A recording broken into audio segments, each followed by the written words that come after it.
আদালতে যখন আমরা ধরা পড়ে যাব জাহান্নামীদেরকে দেখি ছুটে আসবে তাদেরকে খাওয়ার জন্য। এমন ভয়াবহ অবস্থা দেখে আমার আপনার প্রিয় নবী সিজদায় পড়ে যাবেন, সিজদার মধ্যে পড়ে যাবেন।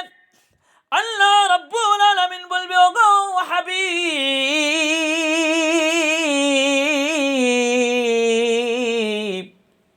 আপনি মাথা উঠান, সিজদা থেকে উঠে যান।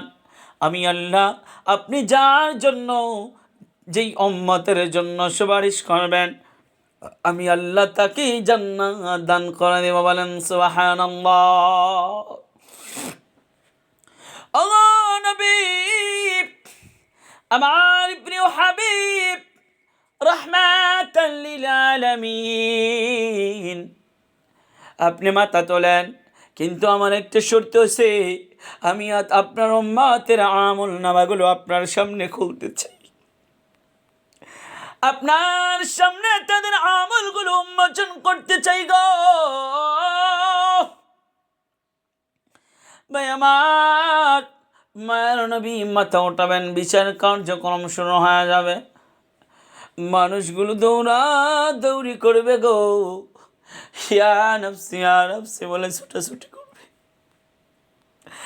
আমার বন্ধু গো, ওগো আখিরি নবীর উম্মতের দল, ওই দিন বাঁচার কোনো উপায় নাই। আমার ভাইয়েরা, আমার বন্ধুরা, ওই কঠিন দিনে আল্লাহ রব্বুল আলামিন, তার নাম থাকবে কাহ্হার, সঠিক বিচারক দাতা, তিনি সঠিক বিচার করবেন। ওয়ামান ইয়ামাল মিসকালা যাররাতিন ومن يعمل مثقال ذرة خيرا يره।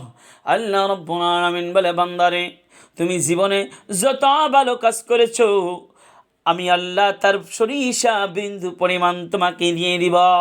বলি সুবহানাল্লাহ। ومن يعمل مثقال ذرة شرا يره। আল্লাহ রাব্বুল আলামিন ডাক দিয়ে বলে, আরে বান্দা বান্দি শুনে নাও, তুমি যদি একটু ভুল করে থাকো, সরিষা পরিমাণ, চুল পরিমাণ, বিন্দু পরিমাণ, জাররা পরিমাণও যদি অন্যায় করে থাকো, আমি আল্লাহ কিয়ামতের ময়দানে তোমাকে ক্ষমা করব না। তার হিসাব নিকাশ না দিয়া এক কদম সামনে আগানোর সুযোগ আমি আল্লাহ কখনো তোমাকে দিব না। এত সোজা মনে করছেন?